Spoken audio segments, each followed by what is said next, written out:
in volunteers at several nonprofits, care for the Cape Islands, philanthropic partners of Cape Cod, Mass Department of Environmental Protection's Recycling Market Development and Work Group, Cape Cod Chamber of Commerce, Mass Recycling Coalition, and Environmental Business Council of New England. Please welcome John Yonce.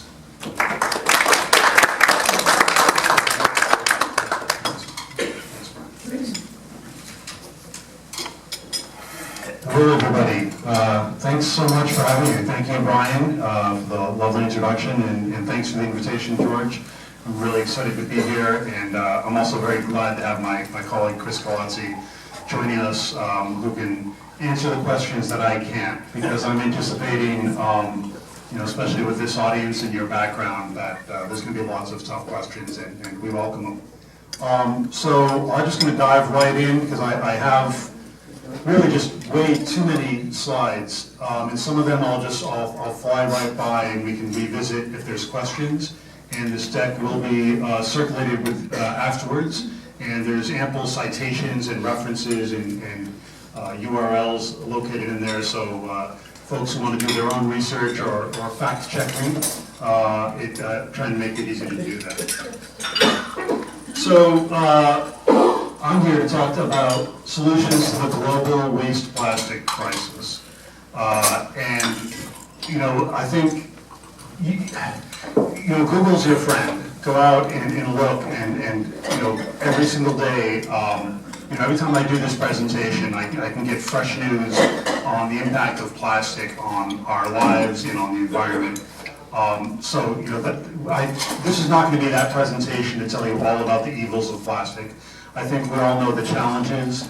From a high-level view, very little of plastic is currently recycled.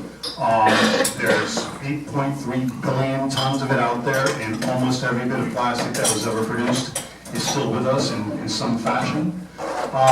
And this is not a new problem. However, it may be a new problem for us here in the U.S. Up until about 2017, a lot of our waste, plastic and other waste, was shipped overseas to China. China dropped what they called their national sword policy. They cut off accepting our waste. And part of the problem was we said we were shipping recyclables, and we were just shipping garbage, and they kind of got tired of it. And as an outgrowth of that, we have something called the Basel Convention, which regulates how countries can ship waste, especially from the developed nations to underdeveloped nations. And then that rolled out in Europe into Turkey as well. And as a result, our chickens have come home to roost. The problem has worked its way back up the waste stream to us. I do want to talk about the context of what we're talking about here, in that there's a real robust conversation to be had to say, do we have a plastic crisis or do we have a plastic waste crisis? Again, this is not going to be one of those presentations where I'm going to talk about the evils of plastic per se, and I'm not going to talk about whether it's good or bad. It is. It's with us, and there's real honest discussions to talk about the positive benefits of plastic in our lives. I'm kind of fond of saying, if my child is in the ER, doc, use all the single-use plastic you want, save their lives. We all drive cars that are much more efficient because there's a high plastic content in there, and that means, again, less, more efficient use of fossil fuels. Those cars are also are safer. So, I'm not going to belabor all the details on here, but you can go line by line and compare the relative impact on the environment of various materials. And plastic actually can compare favorably. That said, there are undeniable problems with mismanaging plastic. So without inviting arguments over plastic good, plastic bad, I think it's enough to just focus on the problem that we are mismanaging plastic waste. Of that, there can be no question. And that does have health impacts. As I think one of my colleagues at lunch here pointed out, we all probably consumed plastic in fish. Sorry to drop that on you after lunch, but it's in everything. So there's a real public health risk there, and a lot of that's related to how we're managing waste. And then there's also greenhouse gas implications for mismanaging plastic waste that we're just starting to understand. There is a carbon impact for that as well. So these are real reasons to be concerned and to answer these challenges. And then you might say, okay, well, if I'm managing plastic, we're actually pretty good here in Massachusetts about recycling compared to the world and even the country. And then we're actually pretty good at throwing things away, right? So in other words, we have a pretty contained waste system. Is anyone getting a fuzz on there? Is this? Yeah. Is that better? Is that better if I talk closer? No, a little farther away. Further How away. about this? Can you hear me if I talk like this? Yes. Excellent. Sorry about that. So we're pretty good here about managing our waste. So there's not a lot escaping to the natural environment. So even if you're really good and you put the right things in the right bins, and some of that plastic goes to the incinerator, they don't want it. You might think, oh, good, plastic, it burns, it's a lot of caloric energy in there. No, it actually affects something called their high heating value. So even the incinerator doesn't want plastic. And definitely we don't want that stuff in the landfills because of the aforementioned greenhouse gas impact. So again, I think we have a global plastic waste crisis. I don't think you can deny that. It's well documented. And I think especially in places like Cape Cod, which is a blue economy destination. Is everyone familiar with that term? No. You know, our economy, our entire, our lives are based around the ocean, on water. Because we're surrounded by it, because people come here, whether they're going to vacate here or move here for retirement. It's one of the reasons you're attracted here is the natural environment. So again, the implications are bigger here for plastic than maybe on the mainland of the U.S. or even the mainland of Massachusetts. Think about all the people who come down and they spend a weekend or a week or 2 weeks. They're going to buy a lot more single-use plastic than they would at home. So, talked about the problem a little bit. What are the solutions? How do we address? How do we respond to these challenges? Is anyone familiar with the waste management hierarchy? You probably are. Reduce, reuse, recycle. Have we all heard that? And there's an order to that hierarchy. The first thing we should do is reduce how much plastic we use when we can. And that's a personal choice, and then there's policy choices we need to make there as well. When you can't reduce, or sometimes there's very good reasons not to, then be very mindful of how you're managing it and truly recycle. If you can't recycle it, and there's good reasons why you can't recycle a lot of plastic because of contamination or the type of plastic, I'll talk about that in a moment, then you can actually consume it for energy recovery in an incinerator. Again, not ideal, those guys don't really want it, but are there other ways to recover that energy? And then you can treat or dispose of hopefully what little is left that can't be dealt with otherwise. There's also something called Extended Producer Responsibility, EPR, that if you haven't heard of, you probably will. There are some states have already passed EPR laws. Maine is the first in the nation, California recently, and in Massachusetts they've been kicking it around, and they could be kicking it around for a while. But the whole idea is if you produce something, anything, you own it all the way through the end of its life cycle. Again, that's a really important concept in waste management, is the life cycle of any material that you create. So, the consumer has a role, the manufacturer has a role, and then waste management has a role in recovery. So let's talk about some of those solutions, and there are challenges with every one of these solutions as well. So reduction, again, great idea. Let's reduce how much plastic we have. So a fun story I like to talk about is I had a good colleague welcome me into their office, and they know that I care about plastic because I won't shut up about it. And they said, oh, well, John, look what I got. I have water in a carton. Aren't you proud of us? We didn't buy the plastic bottles. This is worse than a plastic water bottle. It's actually a plastic water bottle. It's number 1 code, resin code, PET, is actually very recyclable. This stuff, because of the composition of it, it's wax and cardboard, whatever, it's garbage. So, best intentions, right? But it's hard. Like, so even, first of all, there's a lot of people out there who just don't care. There's some people who care and aren't educated. And then there's some people who care and are educated, and we still make mistakes. It's really, really hard, managing your waste responsibly. Have you guys ever heard of wish cycling? What? Wish cycling is when you look at your bin and you're like, I think it's recyclable, and it goes in the bin. And then the guy who collects it and then brings it over to the waste haulers, they're the ones who have to deal with it, right? So it might be something that's worthwhile, or it might not be. That's some bad implications for that. So this makes it really hard to implement meaningful policies and personal practices on reduction and also on recycling. So you guys all familiar with plastic water bottle bans around Cape Cod? Big issue, right? Been happening. Do you know which towns you can buy a water bottle in right now and which ones you can't? Yes. I don't. I kind of lost track, and it's kind of my job to know this stuff. Seriously, it's really complicated. And then I could easily buy it on the other side of the bridge and truck it over, right? No one's going to stop me. There's no toll booth there, right? So there's real challenges. There's a patchwork of how we deal with reduction. But it's not to say we shouldn't. I'm just saying these are challenges there, and things sneak through. And then the next solution, right? We talked about reduction. That's the first thing we should do. Recycling. Again, real challenges with that. Again, Massachusetts, we do a pretty good job. I've been all over the world now looking at how we deal with waste. We do a pretty good job here, and we still stink at it. We're really just not good.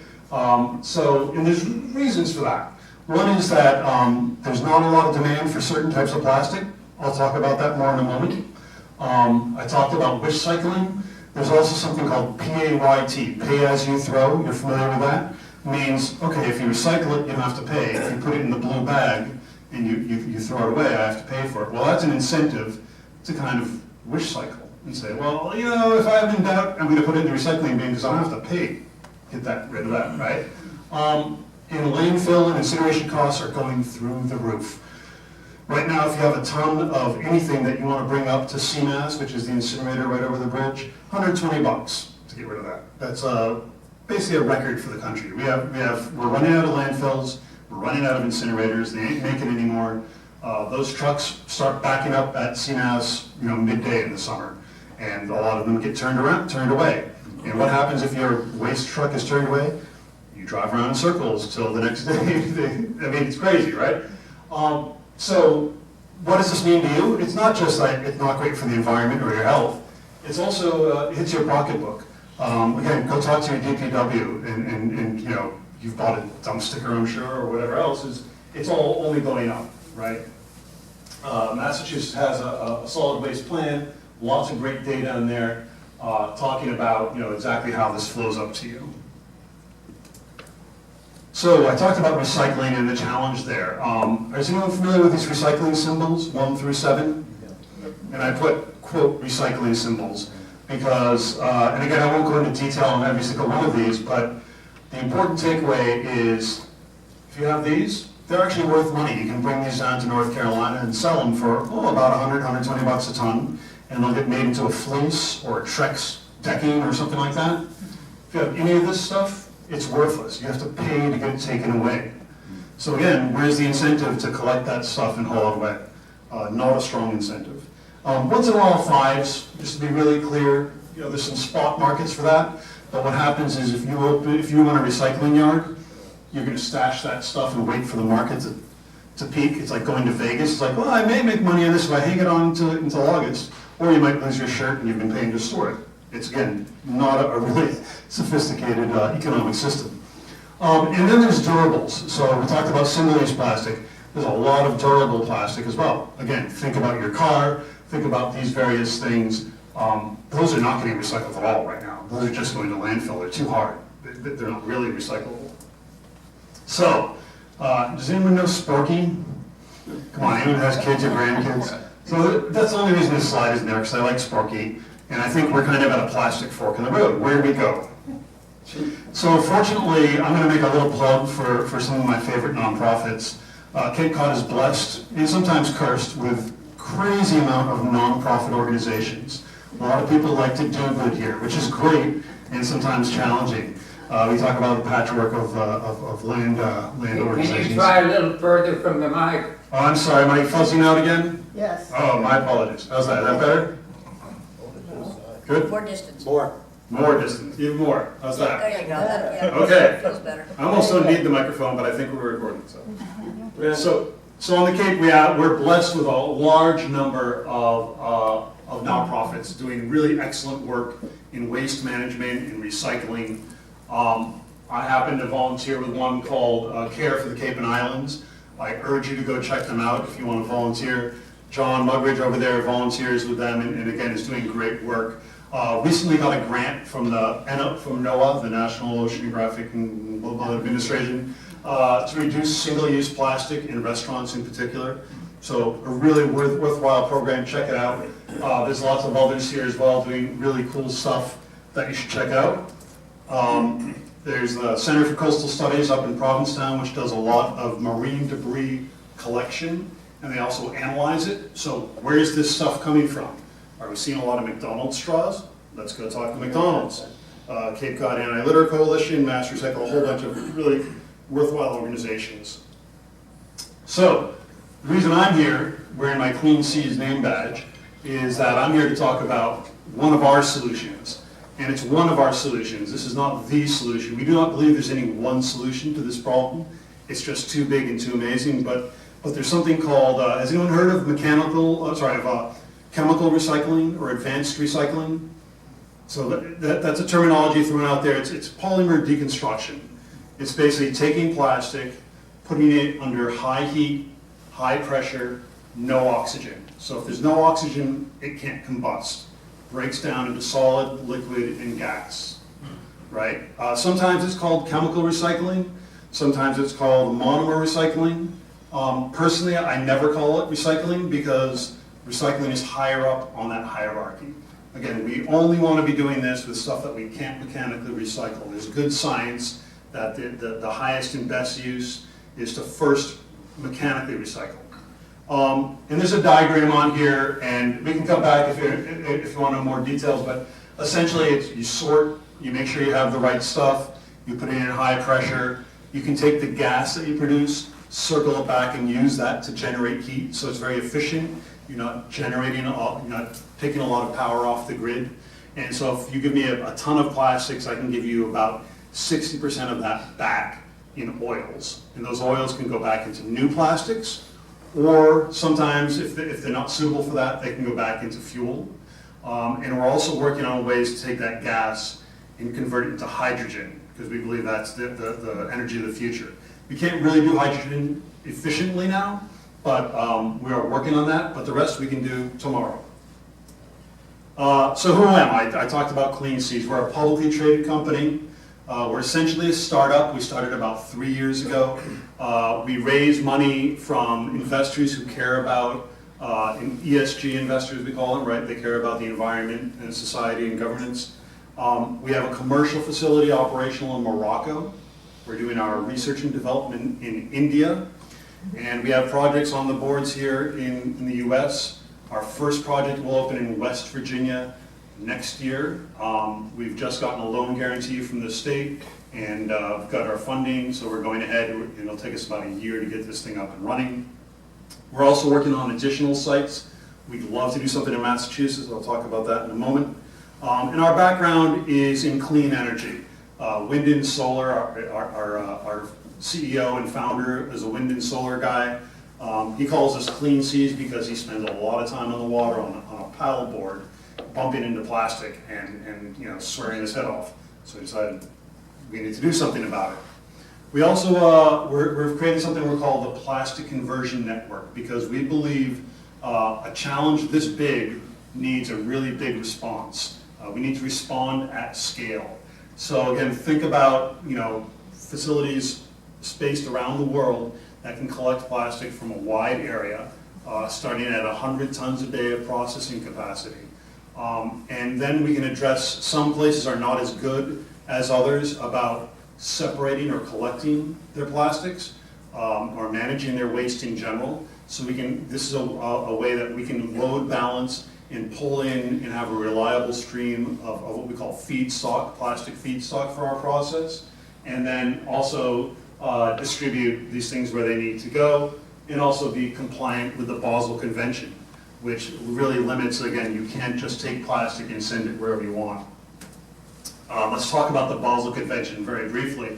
The Basel Convention is an international treaty which says essentially you can't do what we have historically done, is take waste from the developed world and just dump it in underdeveloped countries, which has obviously social justice impacts and also has environmental impacts.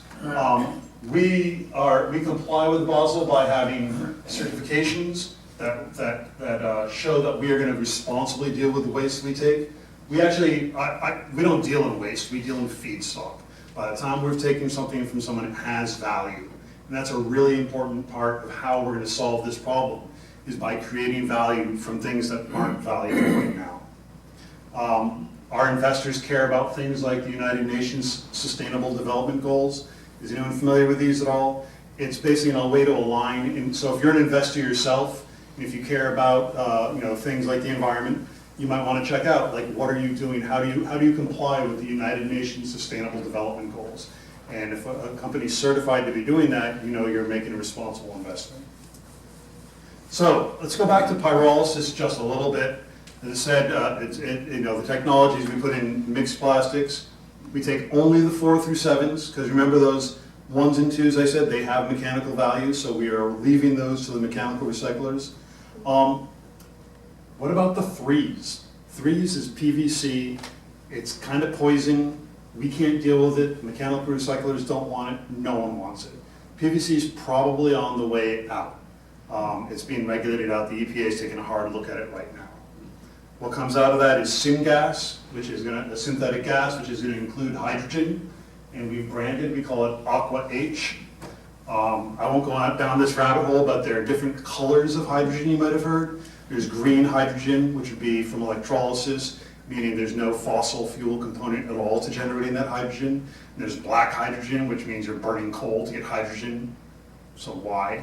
And then we're somewhere in between green and blue hydrogen. We call it aqua. And we go back to naphtha feedstock to make new plastics, fuels, lubricants, and carbon and plastic credits. These, you've probably heard of carbon credits, right? It's a great way to make money. Plastic credits are a new evolving funding mechanism as well. So where does this fit in a hierarchy? Again, this is a really important part. When we're doing plastic to plastic, which we strive to do always, we believe we're right at the bottom of the recycling bucket. Plastic to fuel, not quite as good. It's in energy recovery, but again, still far superior to the problems we have, the ways of treating things below. So, how do we know this is a good thing to do, right? Because this is not without controversy. If you mention pyrolysis to someone from Sierra Club, they're going to get upset. They're going to say, that's a terrible outcome. That's a terrible thing to do. And you might say, well, why? And they'll say, well, you're polluting the environment. It's like, well, no, there's no emissions from our project. We're taking plastic that would otherwise be going to incinerators or landfills. We're not disrupting recycling chains. And then, another criticism might be, well, you're just encouraging people to make more plastic. You're letting the plastic companies off the hook. And again, whether I get into that argument or not, I'm not going to buy into that argument. I'm going to say, look, there's so much plastic out there. Like if Thanos snapped his finger tomorrow and we stopped making more plastic, which isn't going to happen, we'd still have enough for us to run our facilities for 20 years, easy. There's just so much out there. And then I would point to our analysis. I talked about a life cycle before, and again, people from MIT are probably familiar with the concept of a life cycle analysis of a material. If you think about a liter of oil that needs to be explored, discovered, extracted, transported, refined, transported again, put into your car tank or wherever it's going. There's a huge carbon impact every single step along the way. That's the life cycle of that liter of fuel. Again, there's good analysis and math behind saying if you use our technology, you're offsetting a lot of that. And that is There's even an analysis of plastic to fuel. So imagine that for whatever reason, if the composition of your plastic does not lend itself to being circular and going back into new plastic, you can put it into fuel, because that's pretty easy to do. You can make ultra low sulfur diesel. Again, not as desirable as new plastic, still a very good life cycle. And then there's lots of life cycle analysis out there for private companies. Again, I just go through them, folks that we're aware of doing interesting things. And then we have our own life cycle analysis that we've commissioned, and it's underway at the moment. Again, taking a straw man facility, if we were to have a 50-ton facility located in the northeast of the US, we could prove that we could avoid 30,000 tons of CO2 emissions a year compared to where you would generate, you know, the other sources of that oil. And we're working on updating that for our first project in West Virginia. And again, there's other companies out there doing what we do. And in fact, you know, I would say we are not a technology company. We are a solutions provider, so we don't own any technology ourselves. My colleague Chris has been leading an extensive review of available technology over the last 3.5 years, I think, and looked at 100 different technology providers. We have selected about 5 that we work with regularly and will deploy their technology depending upon market demands. But there are other companies out there doing it. There's one in Ohio, one in Indiana, a few overseas. These are the ones that we know best, and Chris has actually been in most of these facilities. Again, I talked a little about hydrogen. I won't belabor that point. And then this is where we are now. We are in Hyderabad, India, doing our research and development. And we have a commercial facility in Morocco that is already up and running, and we'll be expanding there as well. That's taken a lot of plastic out of Western Europe. In the US, West Virginia will be our first facility. We also have a partnership with the Arizona State University. The Walton Family Sustainability Services are working with them to do a facility in Phoenix. We've also looked at places in Michigan and Puerto Rico are in development. And then Massachusetts, home to me, so it's very important to Chris and I. And we have excellent partners here as well. I talked a little bit about Hui, Woods Hole. They have end-of-life aquaculture here that, again, at the moment, it's going to get burned in an incinerator. Terrible outcome. Well, we've actually tested their feedstock. These are some oyster cages. We can take those off their hands and actually give them a better home than they're getting now. World's best football franchise just up the road from us. They're going to be changing out 60,000 seats in their stadium. Those would otherwise be going to landfill. They're coming to us. We're working with folks, very smart people at Lowell, WPI, who are helping us work through technological issues and making sure, frankly, keeping us honest, making sure we're doing what we say we're going to do. And we do have an agreement here in Massachusetts. We haven't found a home yet, and Massachusetts is not an easy place to do business, so we're not going to be opening here next year.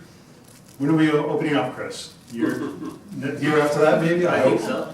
We're working on it. But in the meantime, even if we ship this aquaculture gear and football stadium seats all the way down to West Virginia, it's a lot closer than China, where this stuff was going before, right?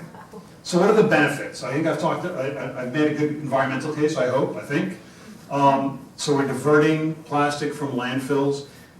We're investing, a facility typically costs about $60 million, and then we're sequestering carbon, right? So we're getting that right out of the chain. It's going to be about a 15-acre site.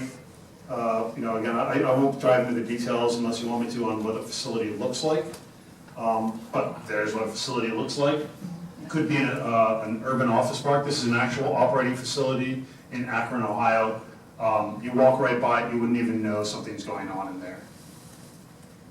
So, what are the challenges? Like, gee, John, just sounds great. Go right ahead, do it. You're doing great. Well, I alluded a little bit that there's some challenges with the environmental side of things. People are worried that we're just letting plastic companies off the hook. I'm open, like if you have a better suggestion for what to do with these 4 through 7 plastics that are going to landfills and incinerators, we're all ears. In the meantime, this is what we think is the right answer. And it's regulated differently across the states. So 22 US states will recognize what we do as a manufacturing technology, which just simply means you can do it a lot faster and surer. It'll take you about a year to get up and running. In Massachusetts, it's regulated as a waste technology, and that comes with an added level of just regulatory oversight. The Mass DEP has told us we would like to see you do something, but we don't know exactly how we would regulate it yet. So with that kind of uncertainty, we're going to develop somewhere else first. That's just life. And then we have people criticizing, is this recycling? And this is where I don't want to get caught in an argument like, are we recycling or upcycling or downcycling? Don't even call it recycling, it's converting. We're still better than what's happening to it, especially if it's plastic to plastic, even if we do plastic to fuel, or we could do plastic to energy. So think about a place like Puerto Rico where it costs 28 cents a kilowatt hour for electricity, and they have real challenges with electricity generation. Well, we could just take our fuel and run it right into and generate electricity on the spot. And then when people criticize us, I get a little upset. I say, so wait a minute, right now, as of today, there's a truck leaving the state of Massachusetts that's filled with 3 through 7 plastic. And it's probably not going to a landfill in Massachusetts. It's probably going to a landfill in Syracuse, New York, or it might be going up to one in New Hampshire. And now it's not our problem because it just went away. Because it's really easy for us to just say, these things just go away. What's your solution? Where do you want to put that plastic today? So there has to be some real honest conversations that we're always willing to do with NGOs to talk about that. And then just getting people to change. Like we are not good at change as people, right? I mean, so, and as a culture. But we also see there's some good opportunities. I talked about the life cycle analysis, because I've got some citations in here that you can go see exactly where we see the challenges here. We see an opportunity as well as that, of all the Massachusetts plastic generated every year, about 566,000 tons of plastic are generated just in Massachusetts. About 86% of that, it's not waste banned. And what that means is it's legal to throw it away. So, like, if you have a water bottle, it's not legal for you to throw that away. That's banned by the state DEP. You have to recycle that. Now, does that always happen? No, but that's an obligation. But 86% of the plastic, the state DEP is going to say, yeah, throw it away. No, that's a terrible outcome. So we actually see that as an opportunity. We can increase our waste diversion here and make it simpler. We think we can complement extended producer responsibility and efforts to reduce and recycle. And we can actually make it easier to figure out, what do I do with this? If I go into my kitchen, I've got an empty yogurt container. What do I do with this? Oh, okay, it's a code number 4. Is that recyclable this month or not? Where do I put it? Well, we can remove some of that uncertainty because we'll give it a good home no matter what. And then a real important word that I talk about is valorizing. Like, we want to valorize all waste plastic. What does that mean? We want to create value out of it. Right now, you have to pay to get this stuff taken away. Well, there's really not an incentive for you to get it taken away, is there? Whereas if we create value and your town or you can realize money out of that plastic, then that's going to be an economic solution right there. And that's a lot. I know I threw a lot of information at you. We can go back to any of those slides or delve into it, but Chris, did I miss anything, do you think? It's not possible. It's very possible. So any questions? I'll start in the front right here. Yeah, so when every few days, 10 days, say, I have a big bin of plastic, I take it to the dump, I dump it into the same bin. I presume that plastic has 1 through 7 designations on it. Mm-hmm. How is that separated, and should there be better separation at the dump? Yeah, that's an excellent question, and I can't answer how your DPW does it because I'm not here to tell them how to do their job. I've talked to a lot of the folks in local DPWs, and they're good people and they're trying their best. I will tell you, I've been to a MRF, I want to be careful, that takes a lot, a MRF is a material recovery facility, sorry to use lingo, right? And what happens is every day trucks pull up at this MRF, this material recovery facility, and dump out their stuff. And sometimes it's single stream, and single stream might be plastic and metal and paper all in one, right? Sometimes it's separated out, so okay, this is the plastics, as you say, if you went to the dump and your town is set up so that, because every town's a little different, right? But, oh yeah, just put all your plastics in here. Or only put these plastics, don't put these plastics. Sometimes, you have that board where they staple the milk cartons up saying, don't put this in there, or, whatever, right? So that will get dumped at this MRF. And then there's an army of people whose entire job is this stuff flows by them on a conveyor belt and they throw it. Now, some MRFs, a little more sophisticated, have optical sorters and little blower jets, and like as stuff goes by, the optical sorter will go AI, oh, I know that's a good one, that's a good one. And so what happens is stuff gets sorted out, whether it's single source or plastic already separated or what. It all comes in at the beginning. At the end, you're left with what's called residuals. And two things will happen. One is the plastic will be, let's say it's a number 2 plastic, very desirable, right, worth money. But if it can't be read or gets by a person or 3 people on a road, or if it's filthy and covered in mayonnaise or something, I mean, whatever, it'll end up at the end. It's what's called the residuals pile. That residuals might get picked over again. It's more likely it's just going to get shipped out to CMAS to get burned, or to Bourne to get landfilled, or New Hampshire or Syracuse, where else to get landfilled, because there's not enough value in it to go through and pick it. Like, you're already paying someone to pick through it the first 1 or 2 times. That's a simple answer, I guess, is that it's an uncertain outcome. And so a lot of it gets recovered, and that's why we recycle about 9%. Some people will argue, some people, oh no, we're recycling more like 25%. Okay, great, fine, I'll give you that. Even if we're recycling 25%, it's not enough, right? We need to do better. That answer the question? No? Yeah, could you take us through a simple model of how, let's say, a water bottle would undergo your process and come out as material that you could rebuild them? Yeah, absolutely. And What's the question? so the question is, step us through a process. If I were to give you a piece of plastic and send it through your process, what happened? What does it look like, right? You actually said water bottle.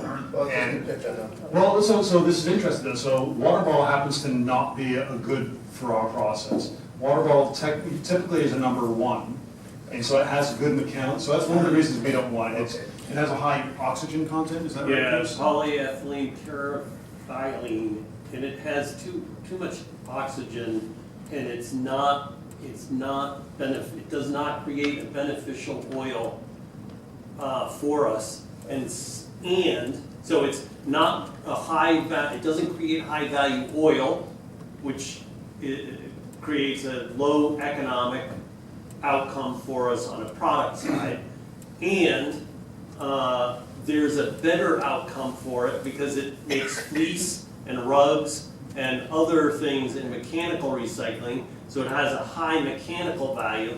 So before it gets to us, somebody has already stripped it out, and it's at the MRF level or even at the municipal level. I'm curious, what town are you dumping? Are you bringing your single? Chatham, right? Yeah, great work there. It'll get stripped out, and it'll somebody's collecting $120 a ton for that water bottle. Back to you, John. Cool. Well, thanks, Chris. That's helpful. So, well, let's say it's not a water bottle. What's your favorite plastic? So it's a number 4, right? Okay. Number 4. So just because we're in a room full of engineers, what we like is high density polyethylene, low density polyethylene, and polypropylene. Those polymers create the high quality oils that we're looking for. Those are the polymers we seek. So those are 4s and 5s and 6s, I think. Anyway, John. No, perfect, excellent. So, yogurt container. Let's say it's a yogurt container, right?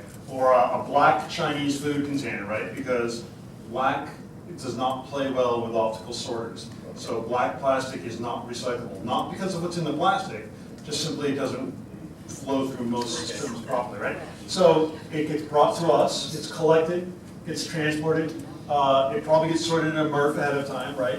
Comes to us pre-treated, which means we wanted to get it to a consistent density and consistent size to feed into our reactor. It's called a reactor, right? And the reactor is a chamber that's heated externally, and it's basically a big pressure cooker, right? Think about putting your pressure cooker on your grill or something, I guess. High heat, high pressure, no oxygen. It breaks down. The oil will pull out. There's oil that comes out natively. There's also condensable gases, which would go through a cycle to be condensed and become oil.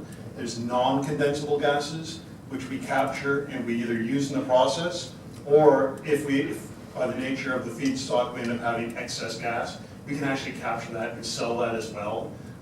We don't count on that as a big monetary stream, but it's certainly something. There's hydrogen, as we say, in that as well. So that'll come out and we get fuel gas and we get a char. So there's a solid content. So again, on a percent basis, char is going to be about 3%, Chris, on a process. So if let's say we're getting 60% fuel out of it, 3% char, and then the balance would be gas. Is it kind of a typical profile for us? It does vary. I missed anything else on here? Yeah, there's some purification. So it'll get pumped out after the reactor, and as it gets condensed out, it'll sit in a tank for a day. Impurities will settle out of that tank, and it gets pumped out and goes away to a refiner, and they put it into new plastics or fuel. What about the right-hand Right over here. Okay. solution? Yeah, this is just giving an idea. Good point. So this would be a conventional feedstock. In other words, so a conventional feedstock for someone who's producing plastic would be, petroleum dug out of the North Slope of Alaska or wherever they're getting their oil from. So this is our cycle. This would be the cycle for virgin petroleum going into plastic, and then it goes through a steam cracker, and this is where they make PE, HDD, LDN. So that's that side of things. But we're mainly concerned. So my company is mainly doing this. We have partners over there doing that. We have partners over here doing this. We probably do some of our own verification, but not always. Thank you. Absolutely. Next, George. So I'm working my way back. So I'm curious about the economics of this. Do you pay people for your feedstock, or are they happy to just give it to you? Trade secrets. What type of return do you get? Yeah, that's an excellent question. What's the question? So do we pay for our feedstock? So if you want me to take your plastic, what happens? Do you pay me? Do I pay you? We sit across the table, we look at each other, and one of us blinks first. So no, the real answer is our funders, our investors are looking for long-term agreements. Because if I'm going to invest $50 million in your facility, John, I want to know you're going to be able to feed it for the next 10 years. So we will do a 10-year feedstock agreement usually, typically. At the beginning of that feedstock agreement, people are probably going to pay us to take it. Because what we're doing is we're taking the stuff that is currently they're paying $120 a ton. And that's public knowledge of the market. Right now I have to send that away and I have to truck it and I have to pay it what's called the tipping fee at either a landfill or an incinerator. So you might imagine that I would come to you and say, you're paying 120 bucks a ton right now. Pay me 60 bucks a ton. I've just saved you $60. So Why not 110? well, no, I'm trying not to be greedy. But the important part is, over the lifetime of a 10-year agreement, at some point, the market's going to flip, right? And it should. That means I'm doing my job. That means I'm creating value for plastic. So our business model fully anticipates we will be paying for feedstock by the end of a 10-year agreement. I don't know exactly where that line crosses sometimes because it depends on a lot of factors. Another factor I would also say there's two different types of plastic we target. Not the numbers alone, but also post-industrial and post-consumer. Post-industrial, imagine like you are, it hasn't been out in the wild as a consumer, so it's much more controlled, it's much more predictable. Whereas post-consumer plastic feed streams kind of depending upon the summer, you're gonna get very different stuff in your waste stream than you are in the winter, right? So we work with post-industrial suppliers and post-consumer suppliers as well. Post-consumer brings other challenges, which means you're not gonna get as much money for it because it's usually gonna be contaminated with, again, mayonnaise or leftover yogurt or whatever else is in your recycling bin. That answer the question? Most of it, is it for your investors, is it a good investment, or maybe they would be willing to accept less of a return because they're altruistic and want to help the environment? No, they're not altruistic. So look, I love our investors. You know, it's not in here that I'm slagging off, but no, people are very motivated by return, and we do give excellent returns. So the ROI on one of our facilities would be, let's say, under 5 years, conservatively. So you will get your money back. And the nice thing about that means, you know, when people say, oh, all you're gonna do is give an incentive to make more plastic, it's like, I don't care. At the end of 5 years, I've paid back my investors and we've made plenty of money. If we switch to a different technology or a different machine, or if we put a different feedstock in there, we didn't even talk about tires. Tires is a whole other thing that we could do the same technology with. Like, we could take the exact same machinery and repurpose it to tires if for some reason we run out of plastics or we don't want to pay for them, right? But we're focused on plastics. That's our business model. Thank you. Next, right here. On the Basel Convention, it sort of obviously sounds like a good idea, especially if the alternative is to ship something to a poor country that dumps it in the river or burns it indiscriminately. But is there a flip side if, for instance, I believe a lot of fabric is recycled in Africa, where you're giving jobs to poor people, and in principle, there's a clean way to do it.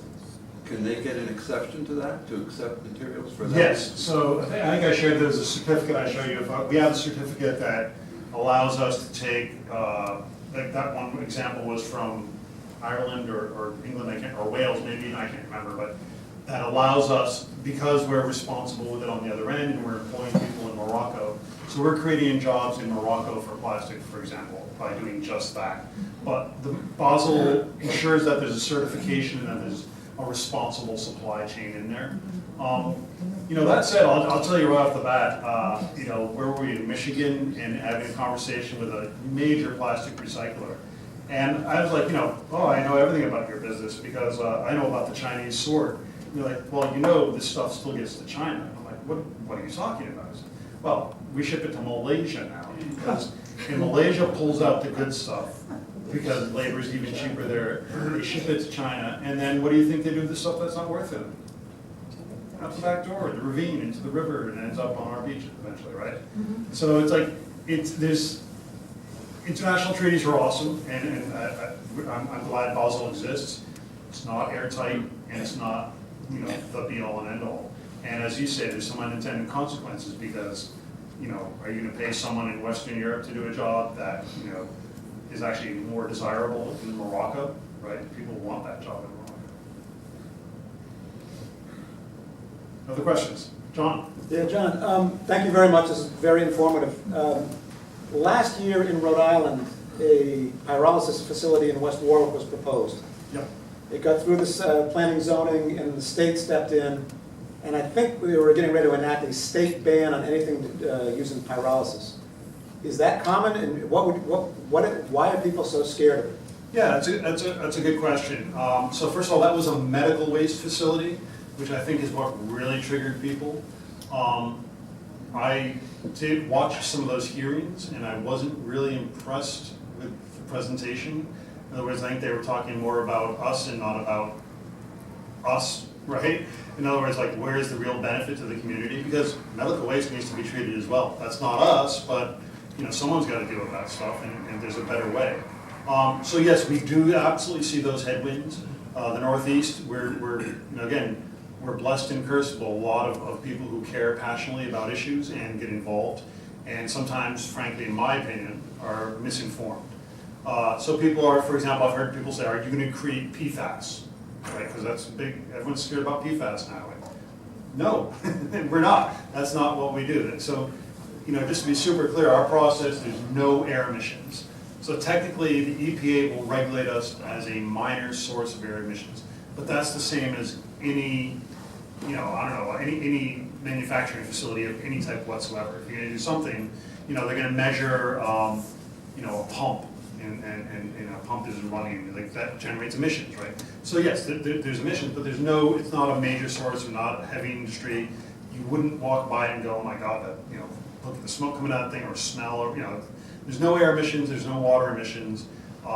And then what does get combusted is the fuel that we create. But again, that's easily, you're combusting that under strictly controlled conditions. So again, it's just like any other manufacturing facility. But I honestly, I don't know why people are worried about that. People are worried about plastic, and then they worry about, what does it look like after you're done with it? Well, it's inert char, like there's that 3% left, but that's inert. The only valid complaint I've really heard is that, well, you're just letting people make more plastic. I'm like, well, again, we are, just to be super clear, like when I'm running a 100-ton-a-day facility, it sounds like a lot to us. When I go and talk to an off-taker, someone who wants to buy that at a petrochemical company, a drop in the bucket. It's literally just absolutely nothing to them. So it's like, we are awash in a sea of plastic. We need solutions, and this is one. In the back. What's the typical range of temperatures and pressures in your pyrolysis reactor? Mr. Galazzi, I'm going to defer to you because you are much better at this side of things. Well, great question. Let me know if I'm humming. About 400 degrees Celsius is what the systems operate at. There's no real pressure.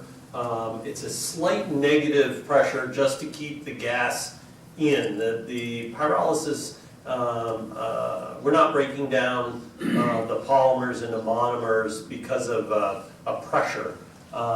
We're creating a negative pressure just to keep the gases within so that it doesn't escape out. That's how we maintain our minimal air integrity and rating from an emission standpoint. The efficiency and process are managed by the duration that the plastic remains within the reactor, and then the temperature at which they reach within the reactor. And there is a variation, so 200 degrees Celsius to 400 degrees Celsius, and then the duration as it goes through. It's highest at the initial point, and there are points at which the gases that are released are taken off the reactor and then distilled out and can be reintroduced back into the reactor. And it becomes somewhat complex, and different manufacturers do it slightly differently. Some manufacturers actually have a distillation column, but and that's how they achieve a higher efficiency. So for a pound of plastic coming into the reactor, they're getting about an 80% or higher conversion of plastic to oil, and then a very minimal ash remainder. And if we're talking about a mass energy balance, if you're at 80% oil and a 3 or 4% ash, then the balance in mass is in gas.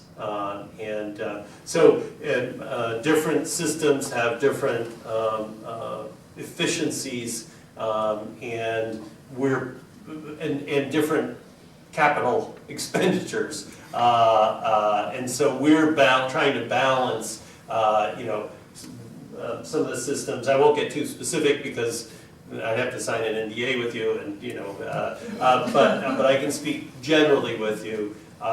Some of the technologies we've looked at have a 3-year construction and commissioning phase. They have $100 million capital expenditure, and they operate in an 85, real perfect Rolls-Royce, beautiful technology, but really expensive in a very long timeline to get that up and running. Other technology we've looked at, fraction, $20 million capital expense, 8-month timeline to construct and commission, 50–60% efficiency. And so, if our feedstock is coming in at zero cost to us, and we have a speed to market, then maybe that efficiency at this stage makes a lot of sense. So these are the things we're weighing as a project developer. At what point does it make sense to chase the higher efficiency, the technology, and what's the operational expense, and how do we play those issues off? Thank you. Yeah, sure. All the way in the back. All right, so I have 3 wonders. Okay. One wonder is if the 1s and 2s are mechanically processed to make fleece, does the recycle get recycled? That's one. And then the second one is plastic bags. Does that ever fall into any of these 1 through 7 categories? And the third one is I did construction management for Intel, and so Intel, while they use toxins, they don't have poor air emissions because we scrub it, and so they have toxic water emissions. So do you guys have to scrub your air emissions, which basically is just taking the toxins from the air and relocating it into water? Yeah, so good questions there, and I'll probably forget all of them by the time I get to the last one. So I'll start with the last one first. Is I believe it's a thermal oxidizer is the technology that we use to make sure that we're zero emissions on air. Yes, there is some remainder of it's very minimal. I guess they would call it sludge. So there is. But there's not toxins in there. In other words, the toxins all are taken care of before they get to us. So that's, I guess it's one way, it's like saying it's upriver from us. It's not our problem. Second question was? You could talk about fleece, the recycle. Yeah, so one thing to bear in mind is, so if you have water bottles, for example, fleece or Trex is one of the ways they go. They also will circulate that back if they get quality enough of PET back. They'll go into new water bottles, right? Or into, there's food safe challenges sometimes with mechanical recycling, but there's some really innovative work being done there, and they're steadily improving that process. But I think part of that question was, re-recycling. At some point, yeah, and that's the stuff that ends up in landfill or incineration because it's no longer mechanically recyclable. And at that point, I would say it should come to us as well. And was there another question? Plastic bags, where do they fall? fall? Oh, plastic bags, number 7s. So generally, and they tend, films. You could take it. You could take plastic bags. We love yeah. film. We Yeah. love film. Film actually is an interesting mix of what we like. The low density and the high density polyethylene and the polypropylene. That's how you get that flexibility for the film, and also being able to get it thin. And so yeah, it makes great oil. And just to add on to what John said, there is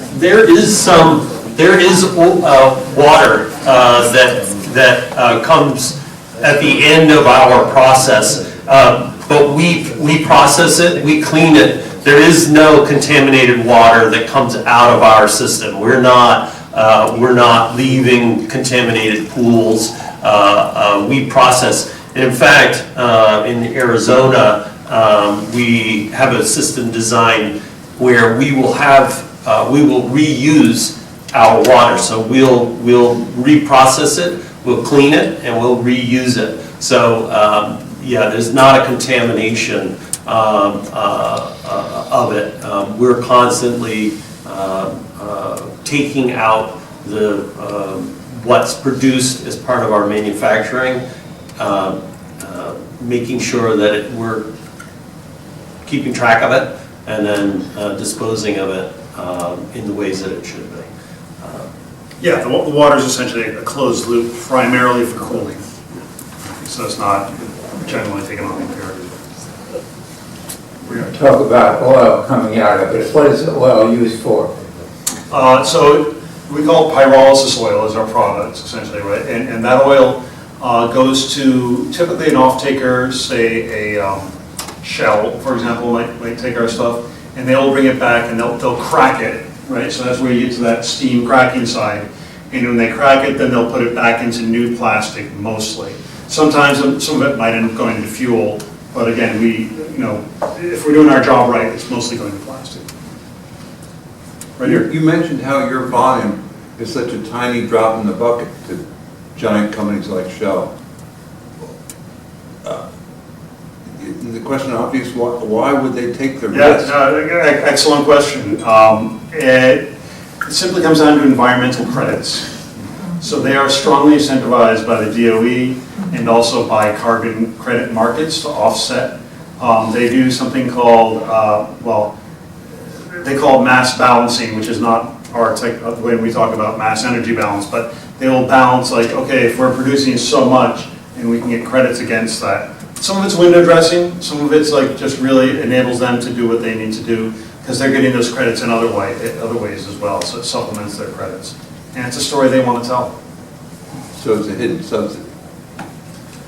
Those are private. No, subsidy implies public money, and this would generally be these monies would come from like carbon markets, right? So it's private markets where people will buy. Like so, for example, the story when Tesla launched, they pre-sold all their carbon credits, all the credits you'd get from driving an electric car. They actually sold those at 50 cents on the dollar for 20 years, got a bunch of capital and built Tesla. So those markets are very robust and out there. That's one of the reasons our investors are excited about what we do, and it's one of the reasons that the oil companies want to work with us. Anyone else? Wow, okay.